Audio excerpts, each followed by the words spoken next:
हमारे सनातन धर्म के अंतर्गत एक बात बड़ी सुंदर कही है कि जब हम भगवान के मंदिर जाते हैं, राम जी के मंदिर गए, नारायण भगवान के मंदिर गए, कृष्ण भगवान के मंदिर गए, लक्ष्मी नारायण के मंदिर गए, देवी देवता के मंदिर में जब हम प्रवेश करें,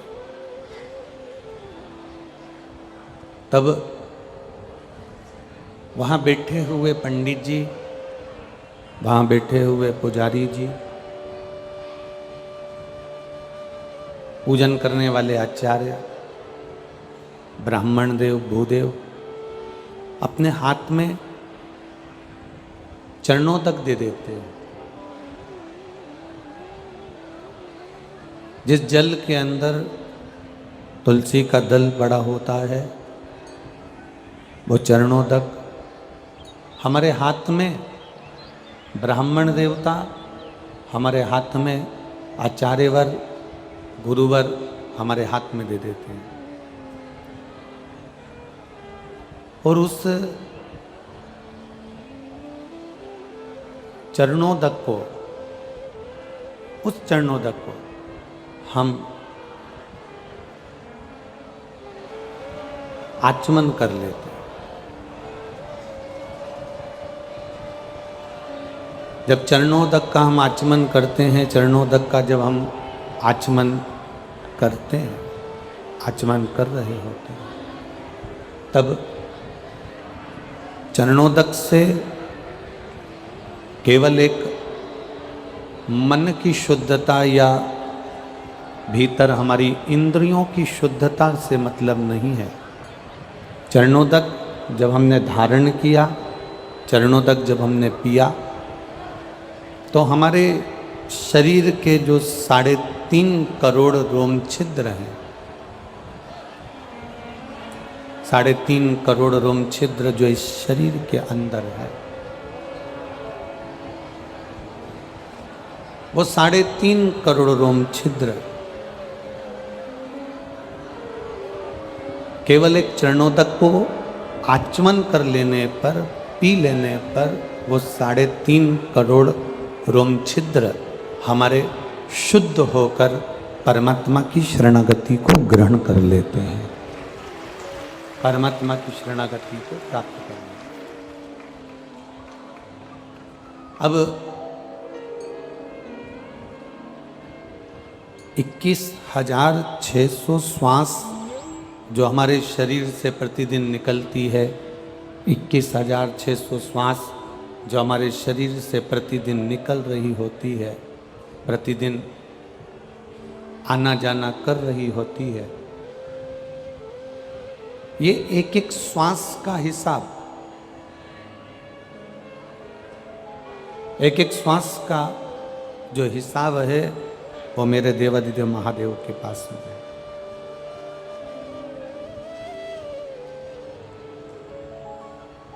हमने कितनी श्वास बचपन में कैसे गवा दी, हमने कितनी श्वास जवानी में कैसे गवा दी, हमने कितनी श्वास अधेड़ी में कैसे गवा दी, हमने कितनी श्वास अपने बुढ़ापे में कैसे गवा दी, हमने कितनी श्वास अपने भगवत भजन में निकाली ना निकाली।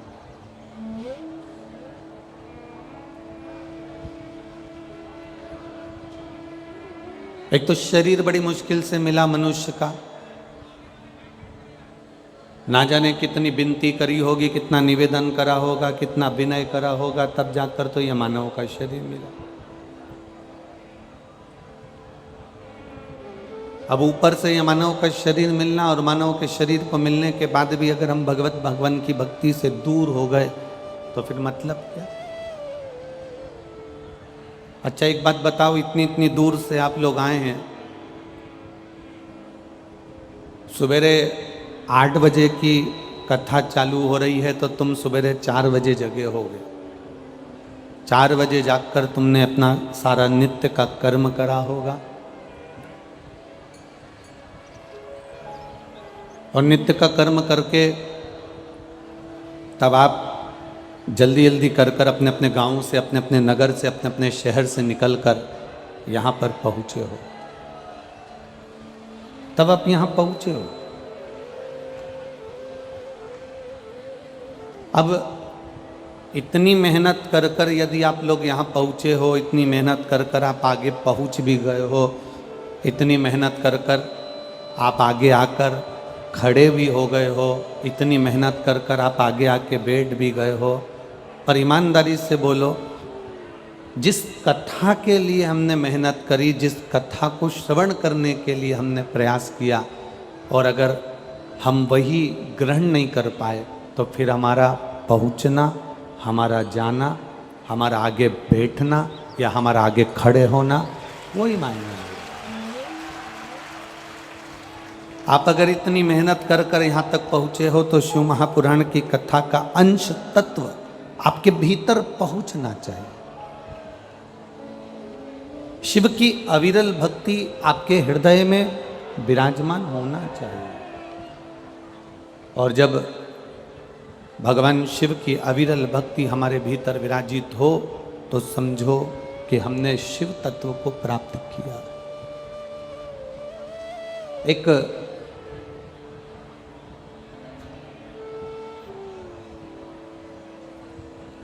दीपक अगर जलता है, उसमें बाहर की अगर हवा लगेगी ना तो वो दीपक को बुझा देगी।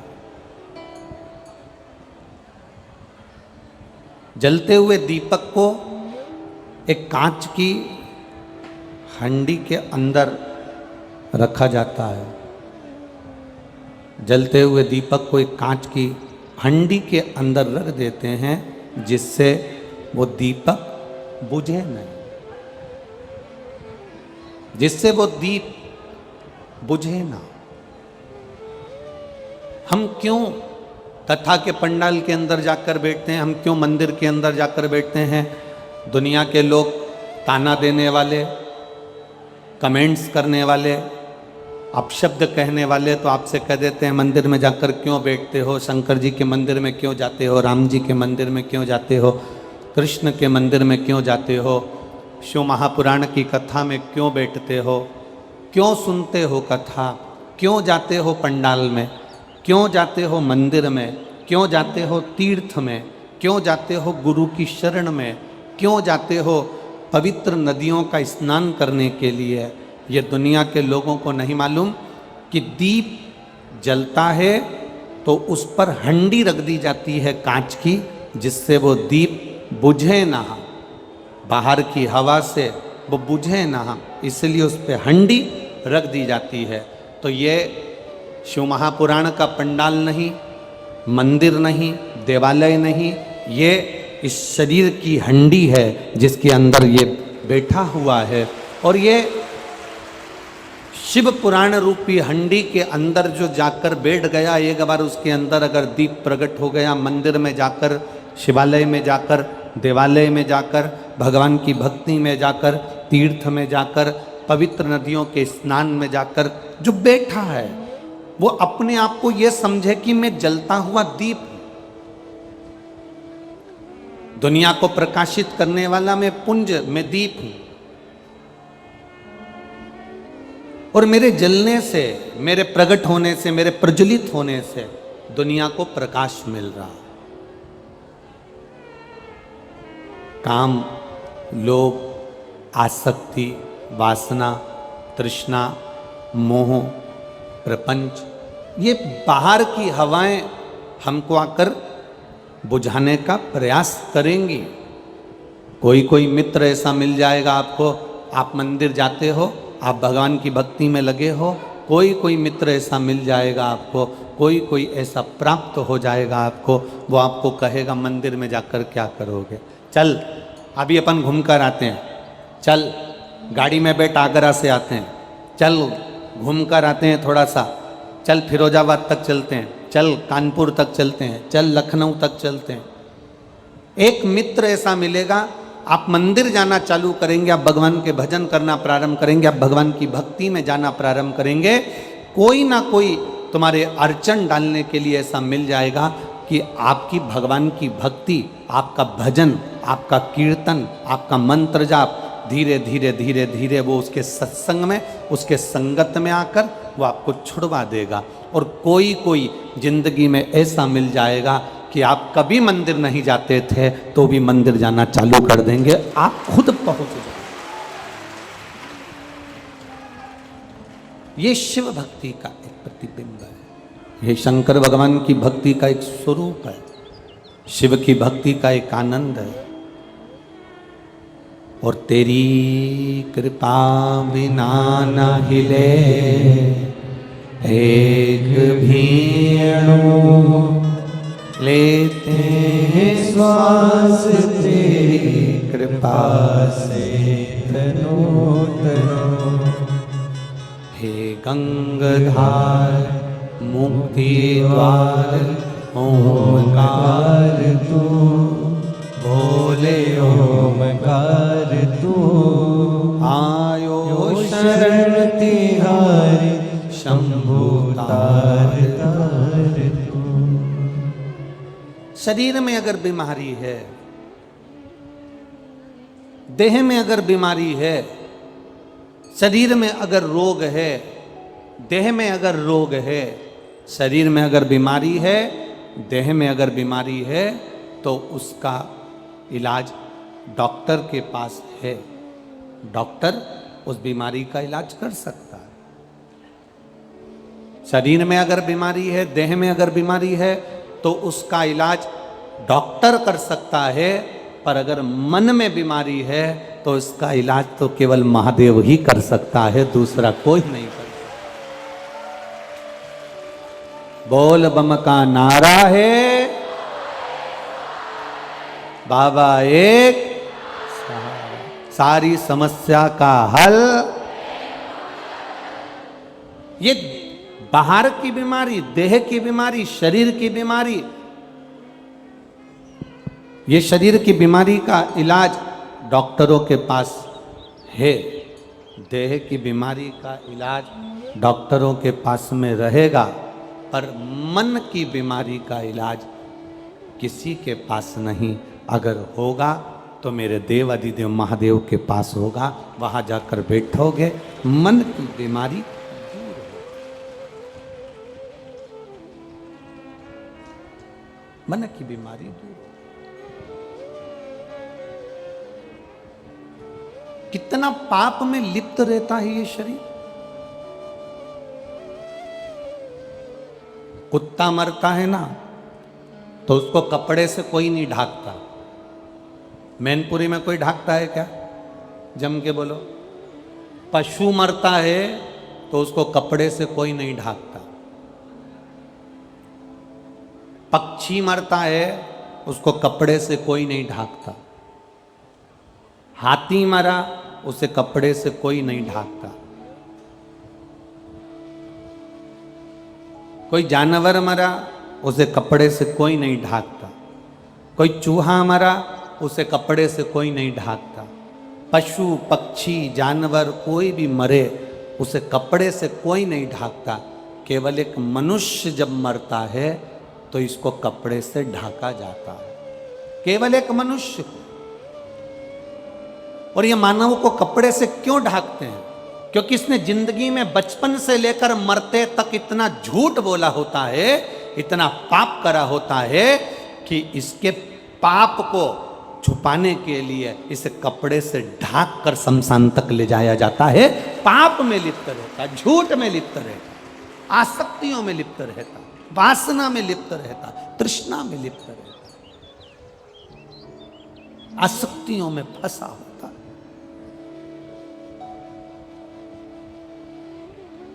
किसी जानवर को कपड़े से नहीं ढाकते, किसी पशु पक्षी को कपड़े से नहीं ढाकते, पर मनुष्य को कपड़े से ढाकना पड़ता है। क्योंकि इसने इतना जिंदगी में आने के बाद अगर इसने कोई सत्कर्म कराए। आप संत को देखना, आप साधु को देखना, कोई बहुत पहुँचे हुए जो संत होते हैं ना, उनको कपड़े से ढकने की जरूरत नहीं पड़ती, उनको तो लोग सुलाकर भी नहीं ले जाते। उनके लिए तो एक बैकुंठी बनती है, बैकुंठी पर उनको बिठाते हैं, उनको सुलाते नहीं हैं, बिठाते हैं, और बिठाकर उन्हें कपड़े से ढकने की जरूरत नहीं पड़ती। जिस चादर को वो ओढ़े रहते हैं उसी चादर को ओढ़ाकर उनको बैकुंठी पर बिठाकर लेकर फिर जाते हैं। अर्थात क्योंकि उन्होंने सत्य का जीवन जिया है, उन्होंने सार्थक जीवन जिया है, उन्होंने सात्विक जीवन जिया है, उन्होंने भक्ति का जीवन जिया।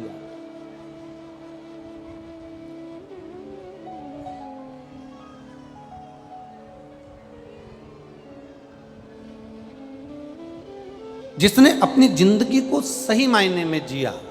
देखो, परिवार में एक सदस्य ऐसा होता है जो पूरे परिवार के लिए बहुत कुछ करता।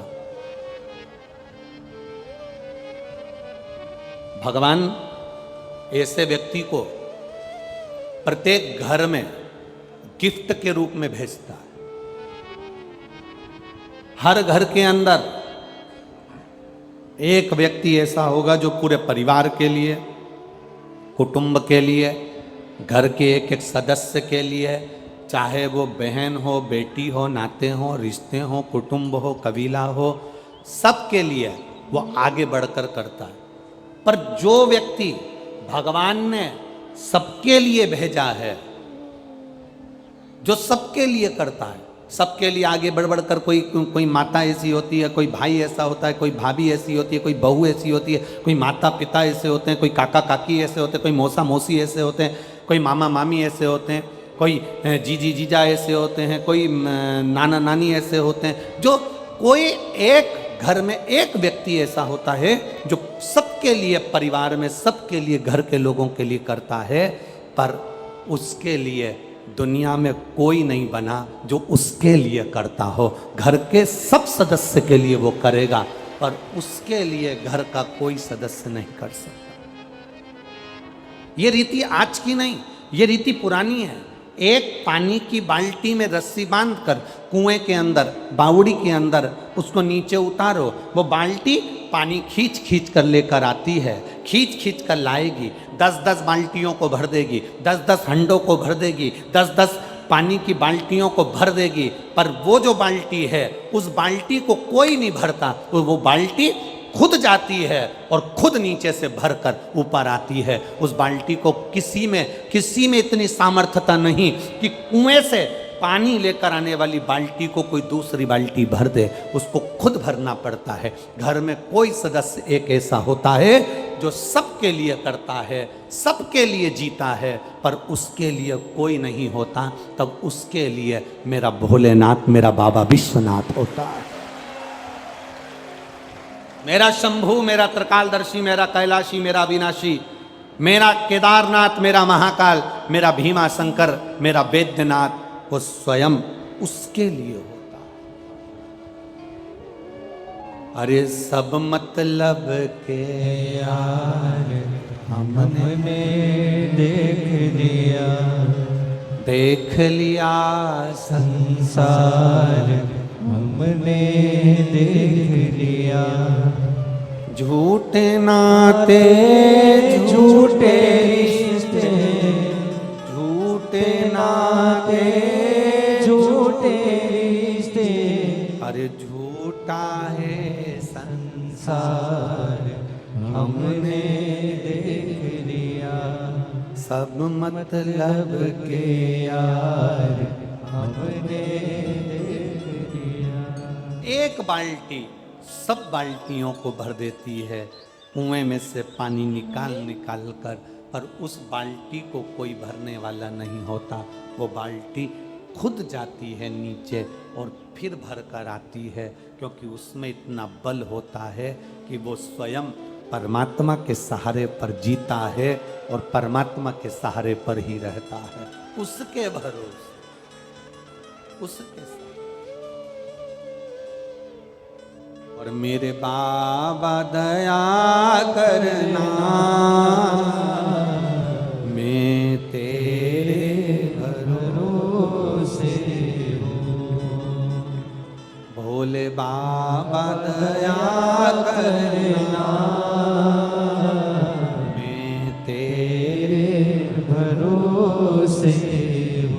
हम उसके सहारे जिए।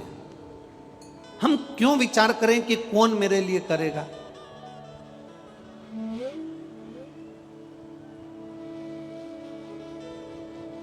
हमने जोड़ा, अपने हाथों से जो तुमने दान कर लिया, अपने हाथों से जो तुमने पुण्य कर लिया, अपने शरीर की इंद्रियों के द्वारा जो तुमने भजन कर लिया, वो तुम्हारा है। जो तुम छोड़कर चले गए वो तुम्हारा नहीं है। ये माताएं जो होती है ना, छोटे छोटे बच्चे को लंगोट पहनाती हैं। हमारे यहाँ पर उसको पुंथरिया भी कहते हैं। छोटी सी कपड़ा माए उसको पहनाती है। बच्चे को जन्म लिए बच्चे को माँ जो लंगोट पहनाती है, उसमें कितनी जेब होती है? उसमें कोई जेब होती है क्या? जम के तो बोलो, नहीं। एक माँ जन्म लिए बच्चे को जो पुंथरिया पहनाई है, जो लंगोट पहनाई है, उसमें जेब नहीं होती। और एक मरने के बाद जो तन पर कपड़ा उड़ाया जाता है, उसमें भी जेब नहीं होती। जेब नहीं। बच्चा जब गोदी में आया तो माँ उसको बिना जेब के लंगोट बांध रही है, क्योंकि माँ ने उसको ज्ञान देना चाहा कि तू जन्म तो लिया है, पर याद रखना कि तू कुछ लेकर नहीं आया है।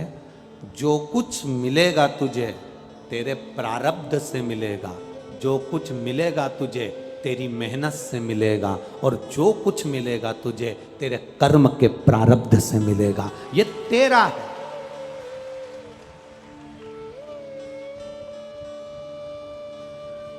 और कई लोग कहते हैं कि यहां से जाएगा, जब मुट्ठी बांधे आया जग में हाथ पसारे जाएगा।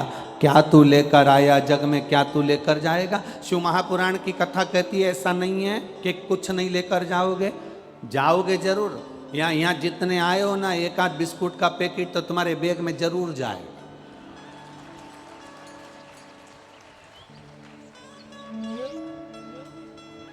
भले तुम हमारे सामने मुंडी हिला दो कि नहीं हम तो कुछ नहीं ले जाएंगे, हम तो कुछ नहीं ले जाएंगे, बिस्कुट का पैकेट नहीं जाएगा, तो यहाँ पर जो पानी गिरा उसकी एक बूंद चिपक कर तुम्हारे साथ जाएगी।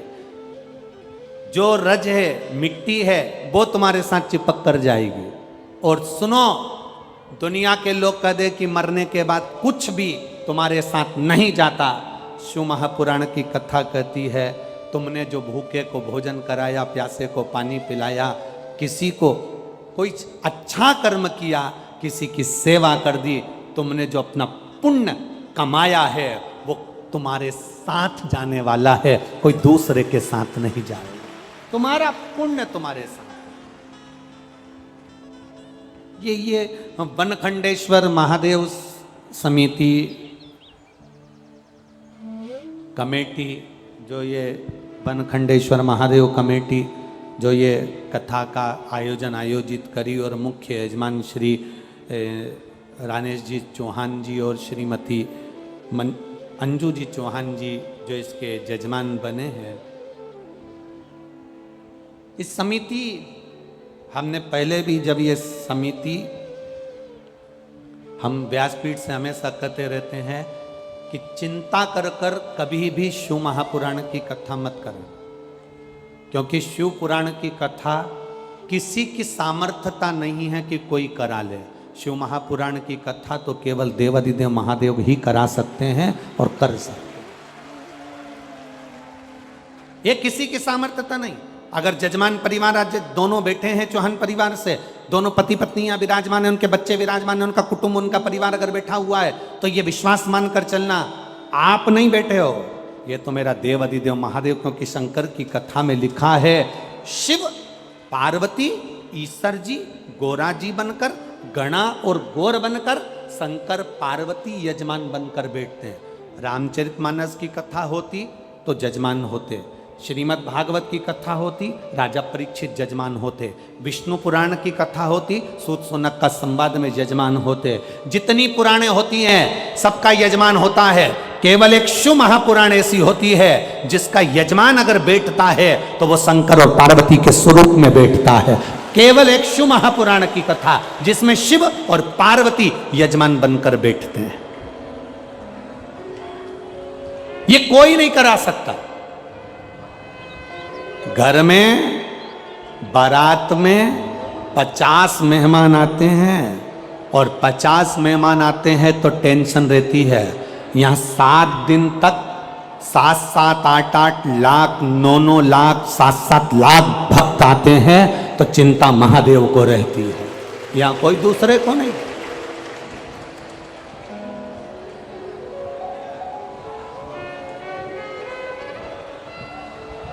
ये व्यासपीठ का नियम है, आप कभी विचार करिएगा, कभी एक अंदाजा लगाना।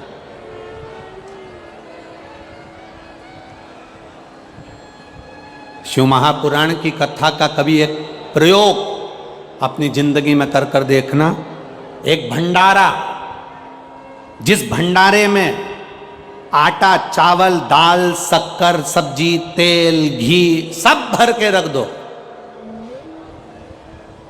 सब भर के रख दो, और उस भंडारे का आनंद मेरे शिव महापुराण की कथा में मेरे बाबा से तुम कभी एक प्रयोग कर कर देखना।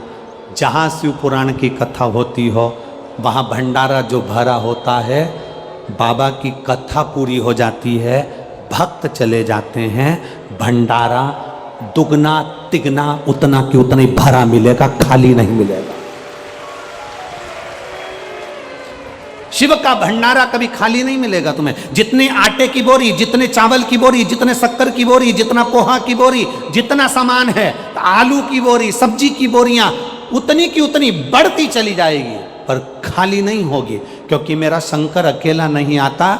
इतने भक्तों का पेट भरने के लिए पहले वो काशी में से अन्नपूर्णा को रवाना कर देता है कि जाकर वहां पेट तुझे भरना है, वहां जाकर पेट तुझे भरना है। बस निवेदन एक ही है, भक्तों के पेट भरने की जवाबदारी मेरे महादेव ने ले रखी है, पेटी भरने की जवाबदारी मेरे महादेव ने नहीं ली है। पेट भर दे, तुम्हें खाली नहीं। एक पत्र आया है, देखिए किसी ने लिखा,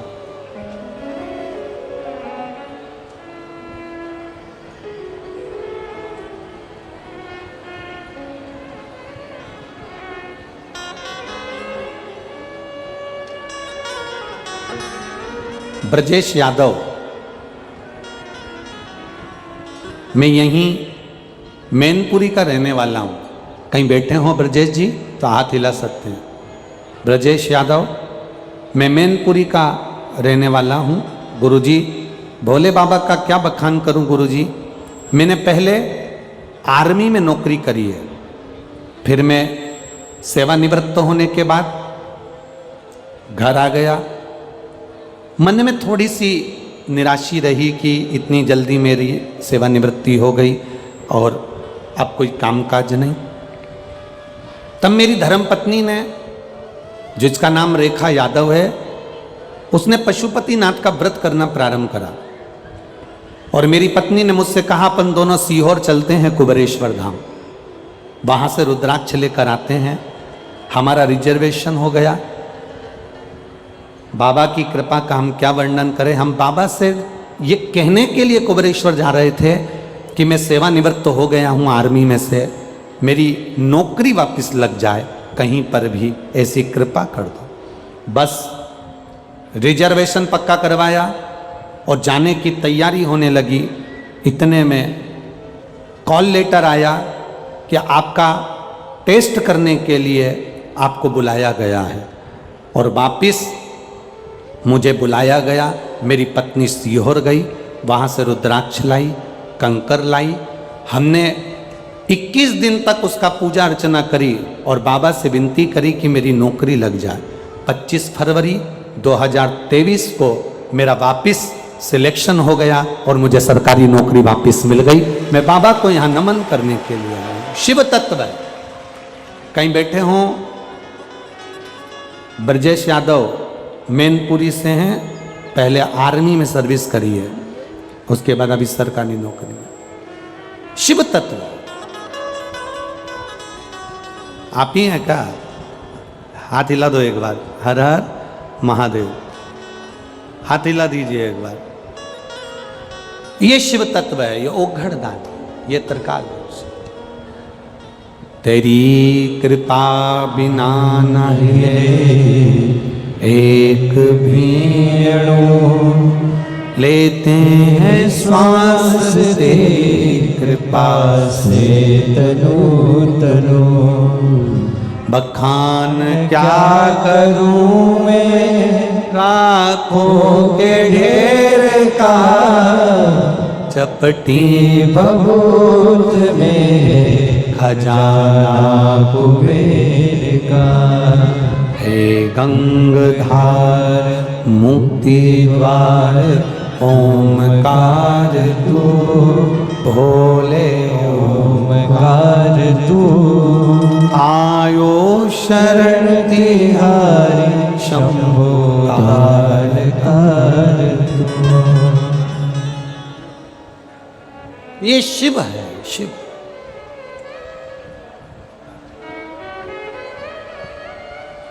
कई लोग कहते हैं गुरुजी आपके कुबेरेश्वर धाम में सीहोर में क्या है, कंकर शंकर में रुद्राक्ष में ऐसा क्या है।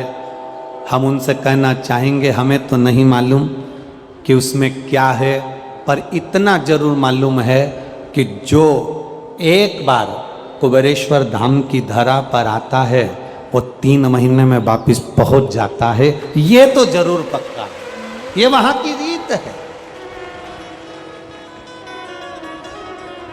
कुबेरेश्वर धाम के रुद्राक्ष में क्या है हमें नहीं मालूम, पर उस रुद्राक्ष का एक आनंद ये जरूर है। आप दुनिया के कितने रुद्राक्ष तुम्हारे पास में हो, उसको पानी में डालकर रखना, वो थोड़े दिन में बदबू मारेंगे और गल जाएंगे, टूट जाएंगे, सड़ जाएंगे। पर कुबेरेश्वर धाम का जो रुद्राक्ष होता है उसको रोज पानी में गलाओ, रोज शंकर जी को चढ़ाओ, रोज उसका आचमन करो। वो जैसा है, जैसी उसकी सुगंध है, जैसा उसका आनंद है, वो जिंदगी भर वैसा की वैसा रहता है, उसमें कुछ नहीं होता, क्योंकि वो शंकर कंकर की धरा का है, कोई साधारण नहीं है वो।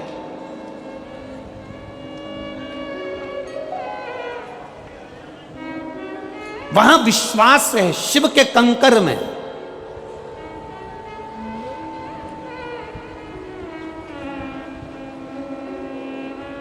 हां, ये जरूर है बाबा की भूमि है कंकर शंकर की। अभी मंदिर का निर्माण चल रहा है, भवन का निर्माण चल रहा है, धर्मशाला का निर्माण चल रहा है, एक बड़ी गौशाला का निर्माण चल रहा है। ये सब धीरे धीरे बाबा के हाथ में है, बाबा कराने वाला है, ये उसके हाथ में और वो कराए।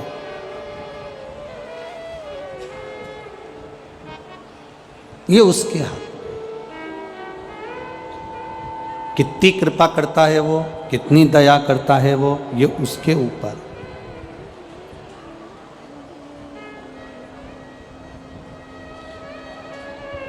आपकी और हमारी सामर्थ्यता नहीं कि हम कुछ कर सकें।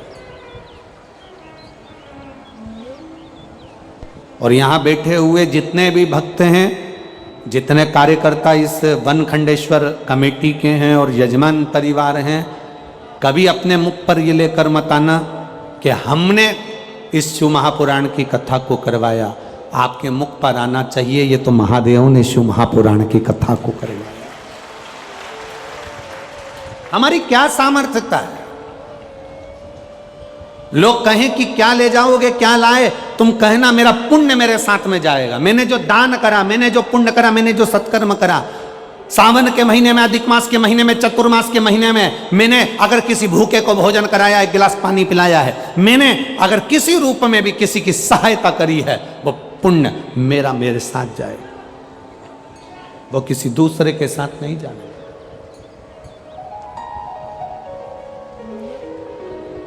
हमारा करा गया कर्म हमारा। बाणासुर शिव का उपासक, एक काम था उसका बाणासुर का, एक बेलपत्री को शंकर भगवान पर समर्पित करता था। एक बेलपत्र शिव को समर्पित।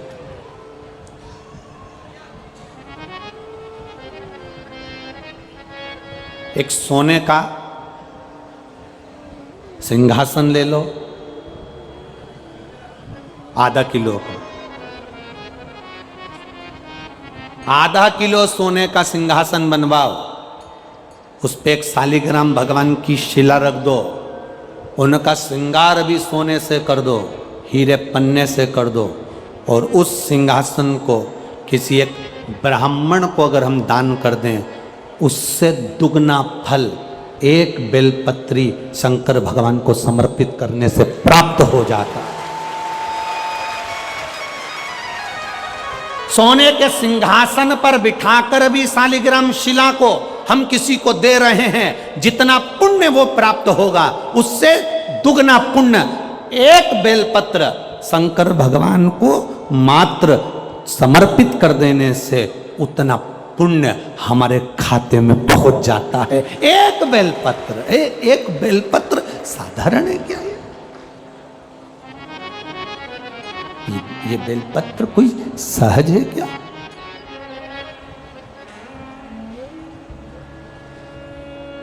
चौसठ देवियां योगनियां, ब्रह्मा विष्णु महेश, 33 कोटि देवी देवता सब इस बेलपत्र के अंतर्गत विराजमान है। इस बेलपत्र, बारिश का मौसम चल रहा है, सावन भादो, ये सब बारिश के मौसम है। आप जिंदगी में एक काम अच्छा करिएगा, अपनी इस मनुष्य की देह से एक बेलपत्री का वृक्ष कहीं ना कहीं जरूर लगा देना, जिससे आप संसार से भले चले जाओ पर आपके द्वारा वृक्ष पृथ्वी पर रहे और उसकी पत्ती टूटकर महादेव को चढ़ती रहे, तो हमारी जिंदगी सार्थक हो। एक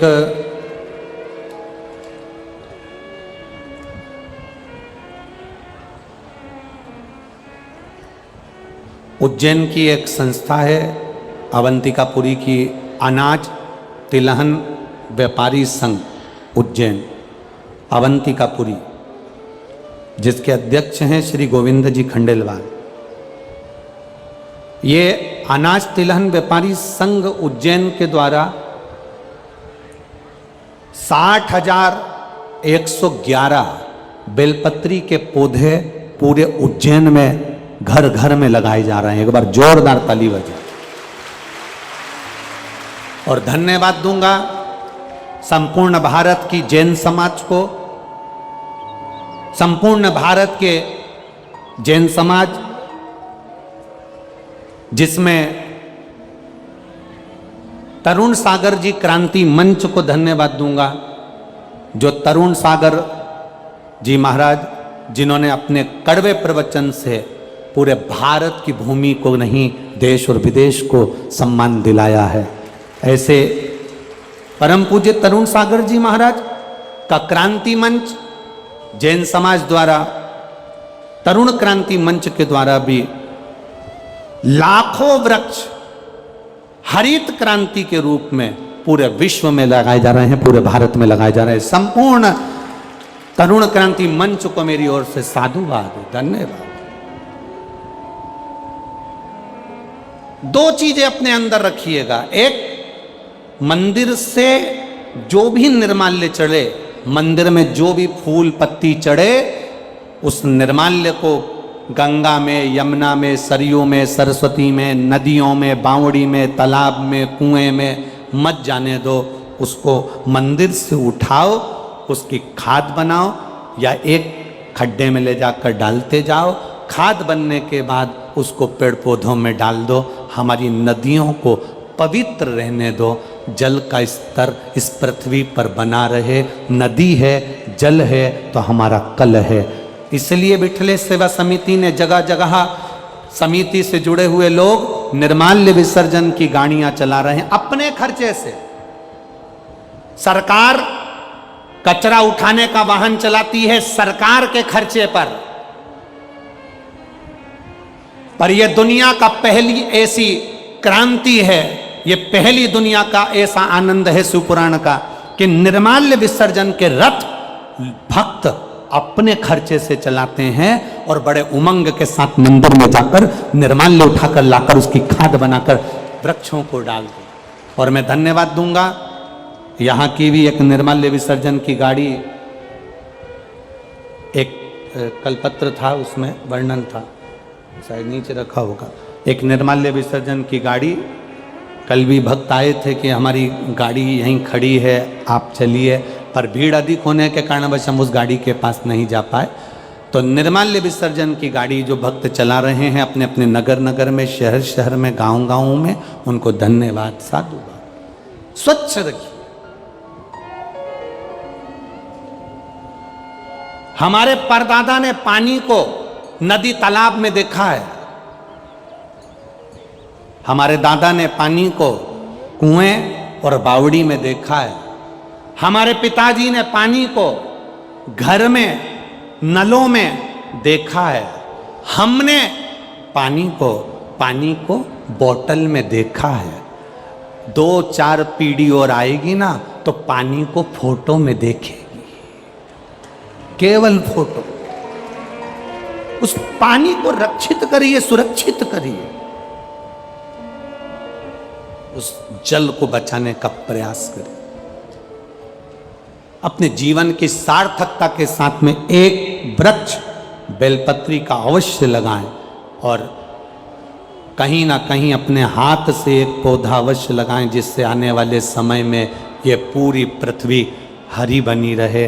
और जो कोरोना काल में ऑक्सीजन की जो कमी पड़ी थी, अगर आपने वृक्ष लगाया तो जिंदगी में अगर कोई बीमारी भी आ गई ना तो हमको ऑक्सीजन की कमी ना पड़े और ये वृक्ष हमारा साथ दे जाए, ये वृक्ष हमारा साथ।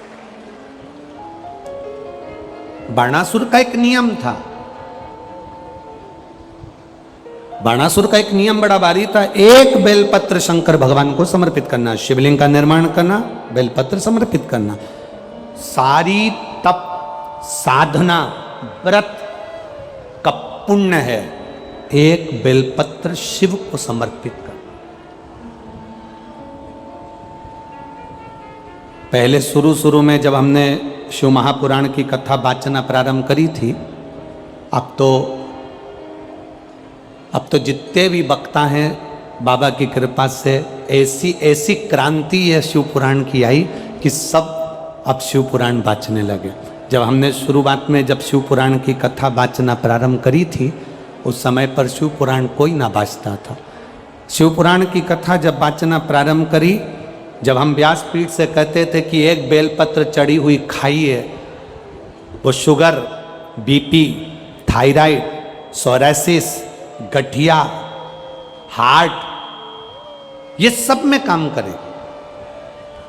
तो लोग हंसते थे, बहुत कमेंट्स करते थे, बहुत आड़ा टेढ़ा बोलते थे, बहुत बोलते थे। शंकर भगवान पर चढ़ा हुआ बेलपत्र खिला रहे हो, शिव जी पर चढ़ी हुई तो कोई वस्तु नहीं खाना चाहिए, शंकर भगवान पर चढ़ा हुआ कोई सामान नहीं लेना चाहिए। बहुत कमेंट्स करते थे लोग, आप शब्द बोलते थे, ताने देते थे, गालियां देते थे। आज भी दुनिया के कई लोग ऐसे हैं कि आज भी बोलने में पीछे नहीं हटते। तो हमारा निवेदन, धीरे धीरे लोगों ने इस बेलपत्र को खाना चालू करा, शुगर, बीपी, थायराइड सब उनका ठीक होना चालू हुआ। तो फिर साइंस के लोगों ने भी रिसर्च करा कि इस बेलपत्री में ऐसा क्या है जिससे लोगों की शुगर, बीपी, थायराइड, सोराइसिस सब ठीक हो रहा है।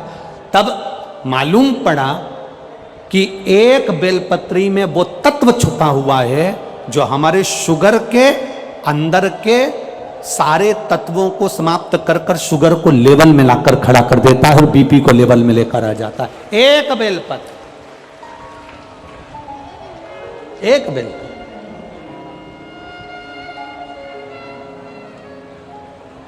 इसलिए शिव पर चढ़ी हुई बेलपत्र, एक बाणासुर एक बेलपत्र शंकर भगवान को समर्पित कर रहा है। बाणासुर एक बेलपत्र शिव जी को समर्पित करता है। उसके भीतर के भाव को शुद्ध करने के लिए, उसके भीतर के भाव को आनंदित करने के लिए एक बेलपत्र बाणासुर शंकर भगवान को दे रहा है। एक बेलपत्र।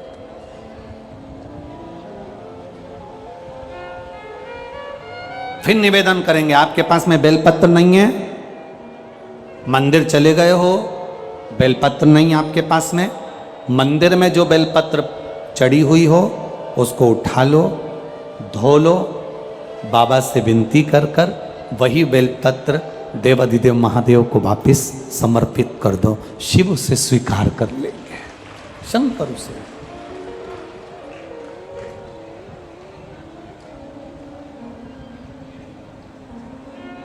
शिव उसे स्वीकार कर ले, शंकर उसे। और फिर अच्छे से सुनिएगा, अगर मान लो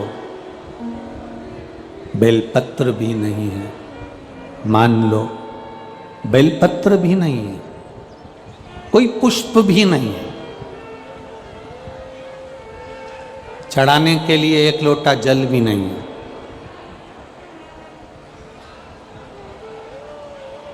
पूजन का कोई सामान तुम्हारे पास में नहीं है, तब एक काम करना, बाबा के मंदिर में जाकर थोड़ी सफाई करना, थोड़ा साफ कर देना मंदिर को।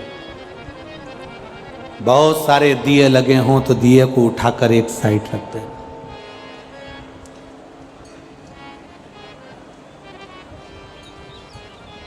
मोहल्ले की 50 माताएं अगर पशुपतिनाथ का व्रत कर रही हैं तो मोहल्ले की 1-2 माता ऐसी हो जो पशुपति व्रत करने के लिए अगर माताएं मंदिर के अंदर आती हैं तो तुम 2-3 बर्तन मंदिर के अंदर रखो। कोई प्रसाद रख कर गया है उसको उठाकर बर्तन में खाली करो और शाम के समय आरती के बाद सारा प्रसाद बच्चों को, बड़ों को, जिसको बांट सकते, जिसका व्रत ना हो पशुपतिनाथ। कोई अगर पशुपतिनाथ का व्रत कर कर गई है, प्रसाद मंदिर में रखकर चली गई है, दिए मंदिर में रखकर चली गई है, फिर निवेदन करूंगा। एक पत्र किसी बेटी ने लिखा है कि मैं बड़ी दुखी हूं, मुझे बहुत कष्ट है और मैं अपनी कष्ट की जिंदगी जी रही हूं। मैं उस बेटी से निवेदन करूंगा, बेटा किसी के सामने जाकर हाथ मत फैलाना। तो पशुपतिनाथ के व्रत अगर कोई माताएं कर कर जा रही हैं, कोई लोग कर कर जा रहे हैं, वहां दिए छोड़कर चले गए, प्रसाद छोड़कर चले गए, तो उन्हीं को संभाल कर एक साइड रख, उस प्रसाद को उठाकर मंदिर में अगर पुजारी हो तो बात दूसरी है, नहीं तो तुम सेवा कर रहे हो, उठाकर किसी भूखे को खिलाना चालू कर दे। तुझे जो पुण्य मिलेगा तो दूसरी बार कथा में मिलेगी तो ये कहेगी कि मेरे को बाबा ने भंडार भर कर दे दिया। नहीं है तुम्हारे पास में बेलपत्र, नहीं है तुम्हारे पास में जल, नहीं है तुम्हारे पास में चावल, नहीं है तुम्हारे पास में एक लोटा पानी, मत चढ़ाओ। आप बाबा के मंदिर की चाकरी करो। मेरे भोले तेरी नौकरी सबसे बढ़िया है, सबसे खरी, तेरे दरवाजे की चाकरी सबसे बढ़िया है, सबसे खरी। का जब गुल खिला तब जा कर के ये दर मिला, तेरी किस्मत का जब गुल खिला तब जा कर के ये दर मिला। मिल गई मुझको चौखट तेरी सबसे बढ़िया है सबसे खरी। भोले बाबा तेरी नौकरी सबसे बढ़िया है सबसे खरी। जब से तेरा गुलाम हो गया। किसके गुलाम? महादेव के।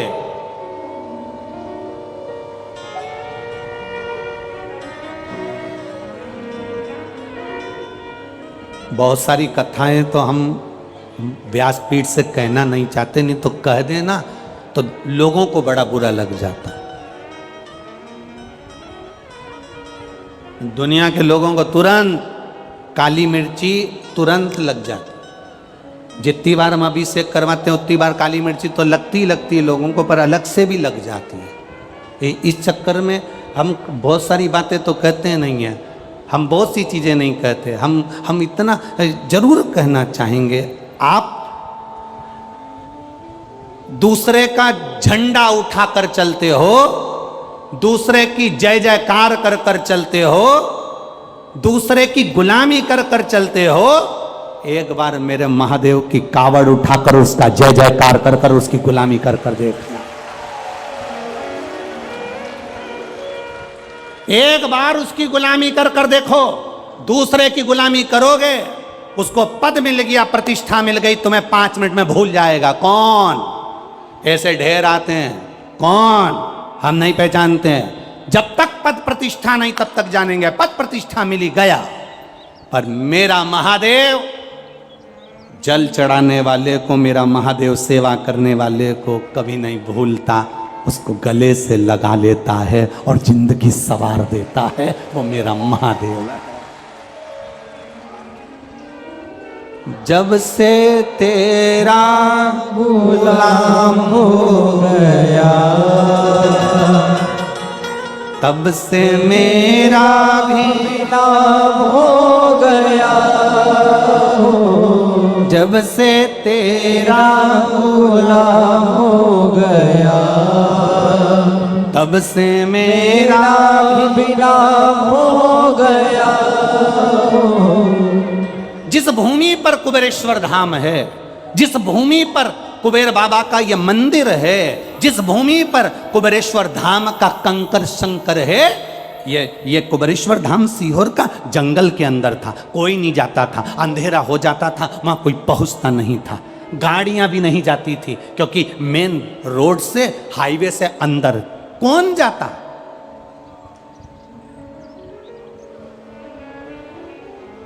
ये शरीर बाबा बुलाता, वहां सांपों ही सांपों का ढेर रहता, सांप बहुत रहते कंकर शंकर की धरा पर, सांपों का क्रम। अब वहां जाते, सेवा करते, झाड़ू लगा लेते, थोड़ा सा पोछा लगा लेते, थोड़ी सी सेवा चाकरी कर देते। कंकर बहुत थे, उसी में सर्प घूमते थे, तो मन में आता था कि ये कंकर में सांप जब चलते होंगे तो उनको रगड़ लगती होगी, इसलिए कंकर को बीन कर एक साइड रख देते थे। पर सांपों का भी काम ऐसा था कि वो कंकर में जाकर प्रवेश करते थे। बड़ी विचित्र था। उस समय कोई नहीं आता था, जंगल क्षेत्र, कोई कौन पहुंचे। एक कुआं बाबा का, बाबा का वहां कंकर, और उसी कंकर की सफाई, आराधना, चाकरी, सेवा करते करते जब से तेरा गुलाम हो गया। हमने सोचा भी नहीं था कि बाबा हाथ पकड़कर मैनपुरी तक लेकर आ जाएगा, इतने कथाओं का आनंद करा देगा, ये सोचा नहीं था। उसकी गुलामी करी है, और करो। ठाठ से कहना, अगर कोई तुमसे पूछे किसके गुलाम हो, किसके नौकर हो, किसकी नौकरी करते हो, तब छाती ठोक कर कहना, मेरे काल अधिपति महाकाल की नौकरी करता हूं, मेरे कुबेर भंडारी की नौकरी करता हूं, मेरे कुबेरेश्वर धाम की नौकरी करता हूं, उसकी चाकरी करता हूं, उसकी सेवा करता हूं।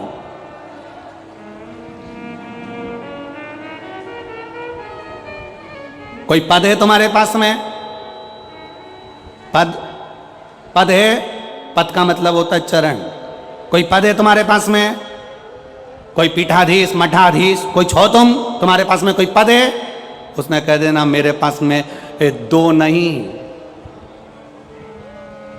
मेरे पास 2 नहीं, मेरे पास तो 8 पद रखे हैं। 2 मेरे भोलेनाथ के, 2 मेरी माता पार्वती के, 2 मेरे गणेश जी के, 2 मेरे सदानंद कार्तिकेय के, 8 पद मेरे पास में हैं। और जिसके पास में शंकर भगवान के पद होते हैं उसको पद की जरूरत नहीं पड़ती, उसकी प्रतिष्ठा खुद बढ़ती है। पद नहीं, प्रतिष्ठा बढ़ना चालू हो जाती। कालाधिपति के चरण पकड़े हैं जिसने, शंकर के चरण पकड़े हैं जिसने, जब से तेरा बोला हो गया तब से मेरा भी नाम हो गया, जब से तेरा सब बोला हो गया तब से मेरा भी नाम हो गया। वरना औकात क्या थी मेरी, वरना औकात क्या थी मेरी, सबसे बढ़िया है सबसे खरी। क्या औकात थी? बाणासुर के पास में था क्या? लंका के राजा रावण के पास था क्या? भस्मासुर के पास था क्या? अंधकासुर के पास था क्या? क्या था? ऐसा कौन है? कोई अगर कह दे कि मुझे शंकर ने नहीं दिया, एक 33 कोटि देवी देवताओं में से एक एक देवता ढूंढ कर लेकर आना और एक देवता का भी नाम बता देना कि जिसको शंकर ने नहीं दिया, जिसको शिव ने नहीं दिया।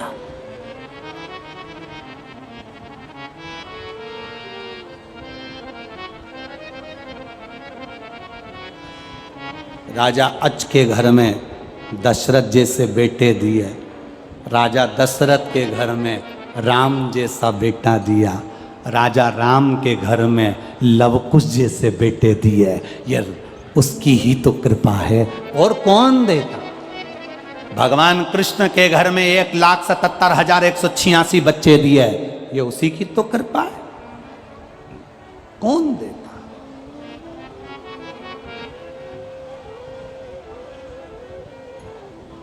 कितना एक लाइन आरती की आप लोग गाते हो ना, माँ,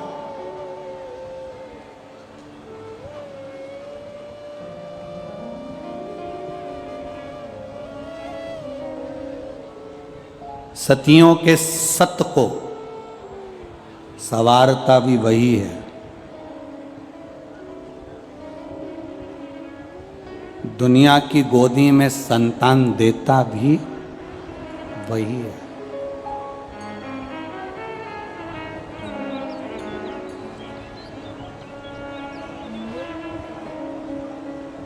सब कुछ दिया उसने।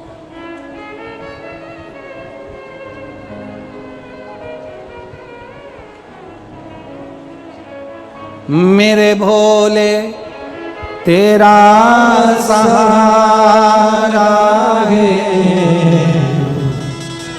मेरे भोले तेरा सहारा है,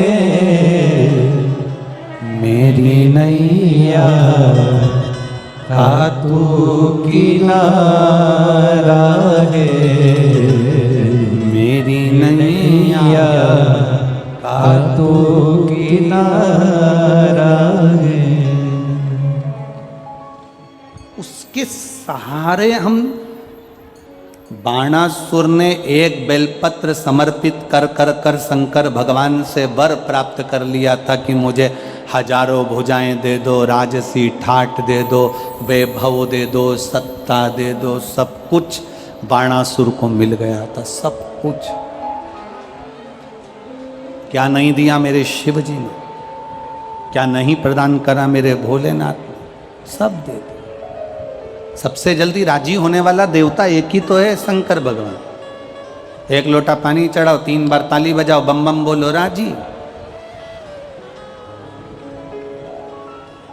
दक्ष प्रजापति ससुर, सिर कट गया, फिर काय का सिर लगा? जम के बोलो जरा, बकरे का। अब तुम्हारे यहां से सिर कटा और उस पे बकरा का मुंह लगा दो, तो बकरा हिंदी बोलेगा, अंग्रेजी बोलेगा कि संस्कृत बोलेगा? बकरा तो एक ही चीज बोलता है, अब बकरा जैसे ही बोला, बकरे, दक्ष प्रजापति को सिर लगा था बकरे का, अपने जमाई की, शिव की स्तुति कैसे करे? तो बकरा हिंदी नहीं बोल पाया, संस्कृत नहीं बोल पाया, अंग्रेजी नहीं बोल पाया, मराठी गुजराती नहीं बोल पाया, बस मुंह से बोला। शंकर जी इतने खुश हो गए, मेरा ससुर कितनी अच्छी स्तुति कर रहा है, मेरा ससुर इतनी जोरदार स्तुति कर रहा है। शंकर भगवान ने उसी समय अपने ससुर के सामने दर्शन दे दिया। ससुर के सामने जिस दिन बकरे ने बब बोला और शिव जी प्रसन्न हुए, शंकर भगवान ने उसी दिन कह दिया, सुनो दक्ष प्रजापति, तुमने बकरे का मुख लगने के बाद भी मेरी स्तुति करी है, जो मेरे मंदिर में आकर बम बम बोलेगा, समझ लूंगा कि मेरा ससुर आया है और उसको भंडार भर दूंगा। अब जितने भी मंदिर में जाते हैं वो चिल्ला चिल्ला कर कहते हैं बम बम भोले, तो शंकर भगवान समझ जाते हैं मेरा ससुर आया। अब कई माताएं भी बोलती है बम बम भोले, तो शंकर भगवान समझ जाते हैं कि सास भी साथ में आई। तो उसमें मेरा वो गर्दनी तो रिश्ते बनाने में नंबर 1, संबंध अच्छे। अब तुम्हारा और शंकर जी का रिश्ता कौन सा हो गया? ससुर और दामाद का। बोलो सही है गलत है? भगवान से रिश्ता बहुत करीब का बनाकर रखना, बहुत करीब का। जिस विधायक जी से मिलना है, सांसद जी से मिलना है, मंत्री जी से मिलना है, मुख्यमंत्री जी से मिलना है, प्रधानमंत्री जी से मिलना है, राष्ट्रपति जी से मिलना है, अध्यक्ष जी से मिलना है, इससे मिलना है, तो उसके करीबी, उसका करीबी।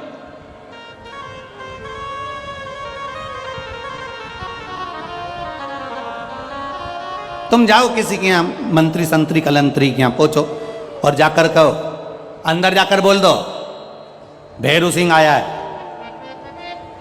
दरवाजे पे जितने लोग खड़े होंगे ना, वो भेरू सिंह के बाहर निकाल के सिंदूर चढ़ा देंगे। चलो निकलो बाहर, निकल जाओ यहां से बाहर। अरे जाकर तो बोलो भेरू सिंह आया है। अब मंत्री जी को भी कह दिया साहब कि भेरू सिंह आया है। मंत्री जी के ऐसा भेरू तो ना जाने कितना है, निकल बाहर। अब इतने में जाते से कह दिया, जाकर कहो मंत्री जी से, जाकर कहो मंत्री जी से कि तुम्हारी साला आया है। साला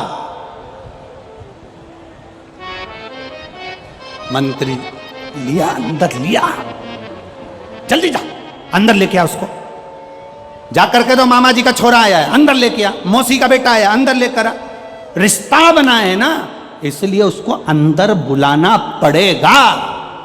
तुम मेरे महादेव से बाप बेटी का, बहन भाई का, माता पिता का एक रिश्ता ऐसा बना लो कि बाबा भी कह दे इसको कुबेर का भंडार दे दे, ला अंदर, ला बुला इसको अंदर।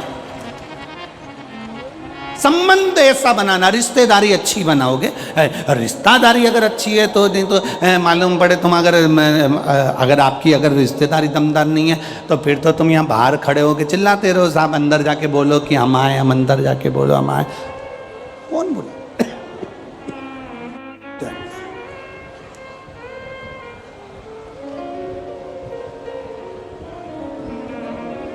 उससे संबंध अच्छे बने। जब संबंध अच्छे बनेंगे तो वो साथ में, संबंध अच्छे। बाणासुर ने शिव जी की आराधना कर कर भगवान शंकर को साधा है। तब शिव महापुराण की कथा कहती है कि बाणासुर तप कौन सा करता है। एक बेलपत्र अगर शंकर भगवान के मंदिर में समर्पित कर रहे हैं, ये तप साधना ही है। भगवान शिव को हाथ जोड़कर नमन कर रहे हैं इस कलिकाल में, यह तप साधना ही है। किसी भूखे को भोजन करा रहे हैं, यह तप साधना है। किसी प्यासे को पानी पिला रहे हैं, यह तप साधना है। किसी के बीमारी में हमने उसको औषधि दिला दी, यह तप साधना है। कोई पढ़ना चाहता है, उसकी एजुकेशन के लिए हमने थोड़ा खर्च कर दिया, यह तप साधना है। यह तप साधना व्यक्ति के जीवन की एक आनंदमय साधना, आनंदमय साधना।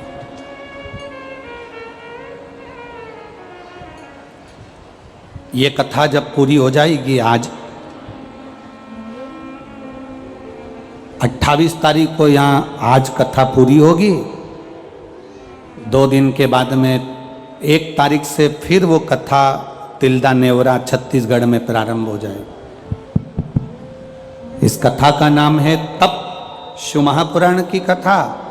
वहाँ जो कथा होगी उसका नाम है कावड़, शिव महापुराण की कथा। उस कथा में हमें यह समझना है कि परशुराम भगवान ने कावड़ उठाई, भगवान विष्णु ने कावड़ उठाई, भगवान ब्रह्मा ने कावड़ उठाई, पार्वती जी ने कावड़ उठाई, षणानंद कार्तिकेय जी ने कावड़ उठाई, गणेश जी ने कावड़ उठाई, श्री हनुमंत लाल जी ने कावड़ उठाई, श्री राम जी ने कावड़ उठाई, भगवान कृष्ण ने कावड़ उठाई। उस कावड़ शिव महापुराण की कथा में हमें यह जानना है कि देवताओं ने जो कावड़ उठाई थी, स्वयं मनु और शत्रुपा ने कावड़ उठाई। उस कावड़ का महत्व क्या है? जो उसमें बांस बांधा जाता है, उस बांस का महत्व क्या है? उसमें 2 कलश लोटे बनते हैं, उसका महत्व क्या है? कावड़ लेकर जाने वाले के घर में क्या कर देना चाहिए जब कावड़ लेने जाए कि उसके घर में जिंदगी में कभी संपदा की कमी ना आए? वो कावड़ का महत्व क्या है? लोग उठाए और चल दिए कावड़ लेकर, वो नहीं। घर में ऐसी क्या चीज रखकर जाएगा कि आते से ही कावड़ का थोड़ा सा जल बचा हुआ उस पर डालेगा, तो वो सिद्धता से कम नहीं है। तो 10 किलोमीटर, 25 किलोमीटर, 50 किलोमीटर, 100 किलोमीटर चलकर गया है, चढ़ाया जल। उस जल में से थोड़ा सा जल बचाकर जो तू लाया है, वो जल किस जगह पर डलना चाहिए जिससे हमारे घर में जिंदगी में कभी धन संपदा की कमी ना आए, वैभव की कमी ना आए। वो कावड़ का महत्व समझे तो लोग। बस उठाया, मम्मी कावड़ लेकर जा रहा हूं, पापा कावड़ लेकर जा रहा हूं, उन्होंने भेज दिया, जाओ, मना नहीं। पर उसमें से बचा हुआ जल, एक अंश, एक चम्मच भी जल लेकर आए हो, तो वो जल किस जगह पर चढ़ना चाहिए जिससे उस कावड़, तुम 100 कदम, 100 किलोमीटर, 50 किलोमीटर, 150 किलोमीटर, 200 किलोमीटर चल के जा रहे हो, वो क्या तुम्हारे पास में होना चाहिए? किस जगह पर?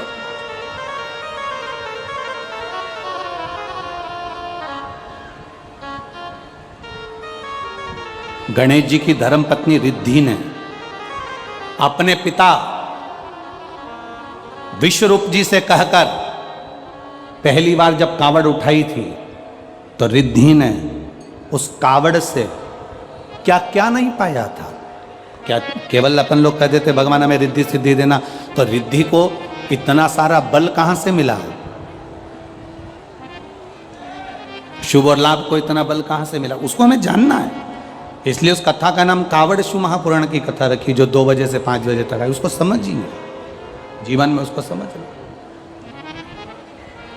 लंकाधिपति रावण ने तप करा, बाणासुर ने एक बेलपत्र चढ़ाकर तप साधना का बल बढ़ाया है, अपने तप साधना को बढ़ाने का प्रयास किया है बाणासुर।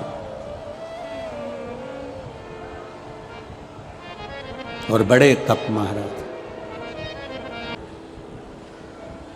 बाणासुर शिव जी से वर प्राप्त कर लिए, हजारों भुजाएं हो गई उसकी, धन वैभव सत्ता सब कुछ। गला पकड़ रहा है। धन वैभव सत्ता सब कुछ उसका हो गया। शिवजी ने बाणासुर से कहा कि तुमने इतना सब कुछ प्राप्त कर लिया, अब और कुछ चाहिए तुम्हें?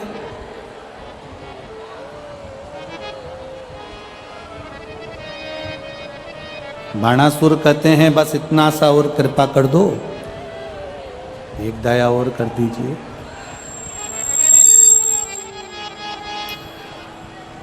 वो दया केवल इतनी सी है कि जब मैं आपको युद्ध के लिए याद करूं और मेरा कहीं पर अगर युद्ध चल रहा हो, मेरा कहीं पर अगर युद्ध चल रहा हो और मैं आपको याद करूं, तो आप मेरी ओर से युद्ध करने के लिए वहां पधारो। शिव जी ने कहा तथास्तु। और कुछ मांगना है? और कुछ चाहिए? एक वर और दे दो कि मैं कभी मरूं ना, मेरे कभी प्राण छूटे ही नहीं, मेरे कभी प्राण ना जाएं, मैं अजर और अमर हो जाऊं, ये वर मुझे दे दीजिए। अब देखिए,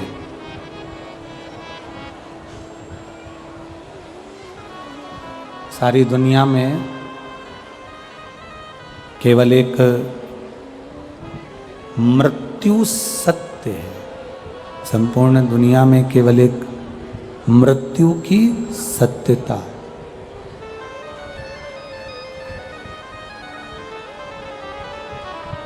और बाणासुर कह रहे हैं कि ये मृत्यु पर मेरी विजय हो जाए, मैं अजर अमर हो जाऊं, ऐसा वर दे दो।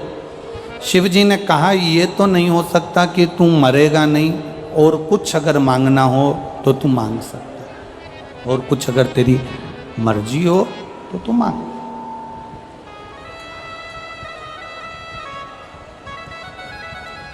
मरेगा तो ये निश्चित है कि मृत्यु निश्चित है, मौत आएगी, ये भी पक्का है।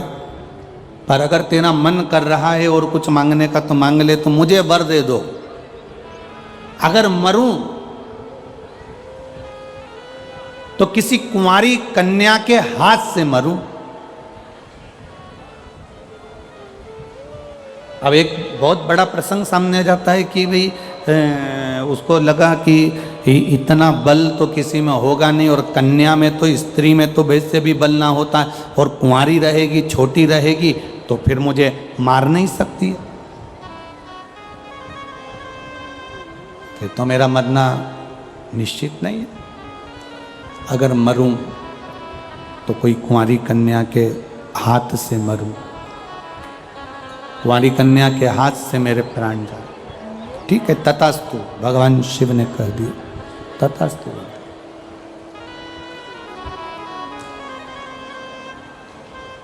जब व्यक्ति के पास में बहुत सारा वैभव आ जाता, जैसे बाणासुर के पास में शंभु शंभु शंभु, बाणासुर के पास में जैसे बहुत सारे हाथ आ गए, थोड़ा डीले कम कर दो। बाणासुर के पास में बहुत सारे हाथ आ गए। अब इतने सारे हाथ आ गए कि दुनिया के लोगों को मालूम पड़ गया कि यहाँ पर इसके बहुत सारे हाथ हैं, तो कोई लड़ना ही नहीं चाहता, कोई झगड़ा ही नहीं करना चाहता। अब इसने जाकर भगवान शिव जी से कहा, भोलेनाथ जी, मेरे इतने सारे हाथ आपने दे दिए, बाणासुर कह रहा है मेरे सहस्त्र हाथ आ गए, इतने हाथ आ गए, अब मुझसे कोई युद्ध नहीं लड़ता, इसलिए भोलेनाथ जी मेरा मन करता है कि मैं आपसे युद्ध लड़ूं। अब जिसने दिया, जिसने प्रदान किया, अब उससे युद्ध लड़ने के लिए जा।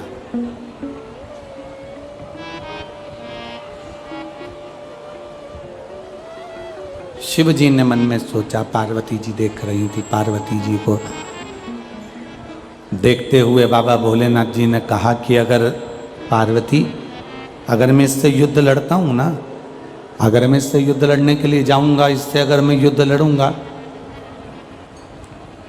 और मैंने क्रोध में आकर अगर इसके हाथों को काट दिया तो दुनिया के लोग कहेंगे कि महादेव ही ने बर दिया था और महादेव ने हाथ काट दिए।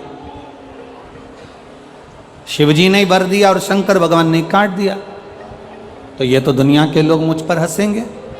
इसलिए भोलेनाथ जी ने कहा कि मैं इससे युद्ध नहीं लड़ सकता। तो शंकर भगवान ने कहा कि तुम चिंता मत करो, तुम मुझसे युद्ध लड़ने के लिए आए हो ना, टेंशन मत लो, समय आएगा और समय आने पर जब द्वापर आएगा, द्वापर में जब भगवान कृष्ण पृथ्वी पर आएंगे तब तुम कृष्ण से युद्ध लड़ोगे